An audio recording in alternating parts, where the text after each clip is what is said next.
Hello everyone. April 10, when activity replaces alignment. Title for today. Our scripture readings come from 1 Samuel 15 and 16, along with the New Testament reading from Luke chapter 10, verses 25 through 42. Again, hello, welcome.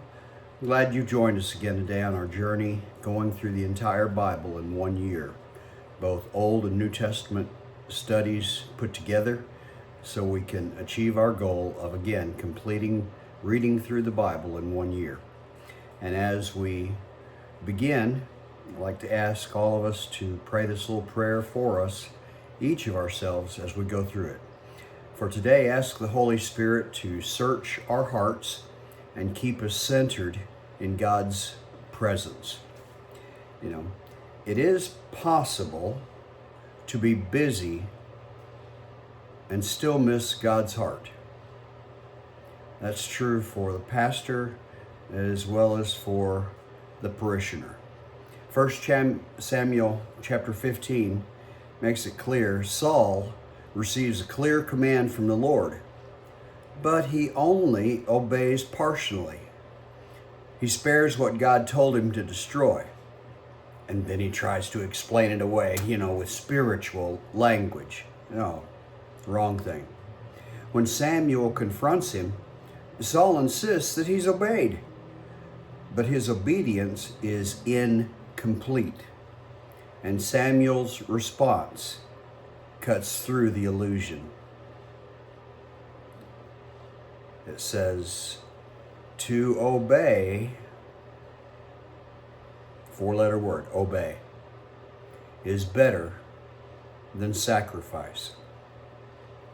What Saul offers outwardly cannot cover what is lacking inwardly. His actions look religious, but his heart is misaligned. See, God looks at the heart. Chapter 16, God sends Samuel to anoint a new king. And as Jesse's sons pass before him, the assumption is based on appearance. But God interrupts that thinking. He says, the Lord does not look at the things people look at. The Lord looks at the heart. David is chosen, not because of stature, but because of alignment. Jesus calls us to love from the right place. See this in Luke chapter 10, verses 25 through 42. A lawyer asks Jesus how to inherit eternal life. Well, Jesus answers by calling him to love God fully and love his neighbor as himself. Two greatest commandments. Then comes the story of the Good Samaritan.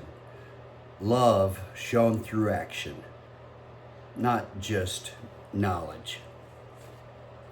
But the passage closes in a home, not a road.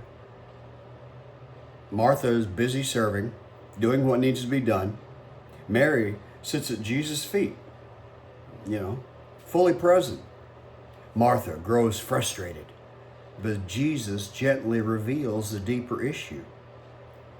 He tells Mary, you are worried and upset about many things, but only one thing is needed.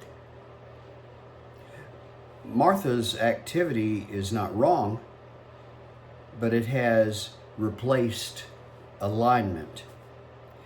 Mary chooses presence, and Jesus calls it better.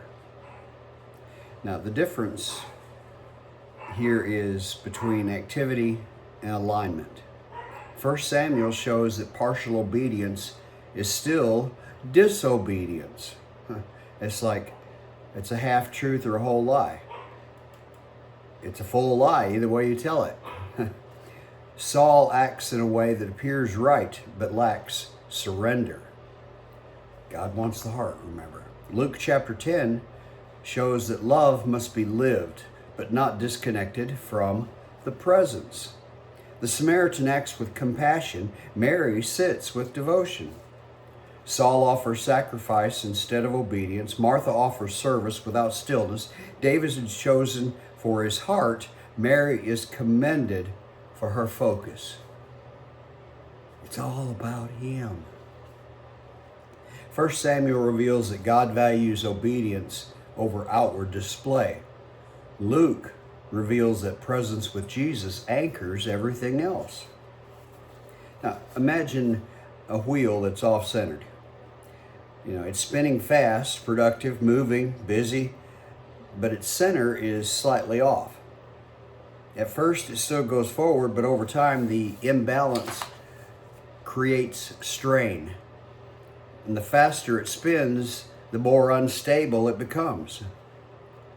Activity without alignment, friend, works the same way. You can keep moving, producing, even succeeding outwardly, but internally,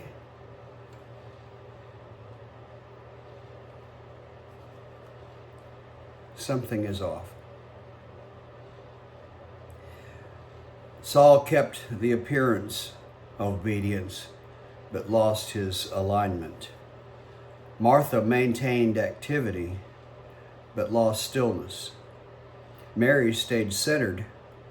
David was chosen because his heart was centered. Friend, the power is not in emotion.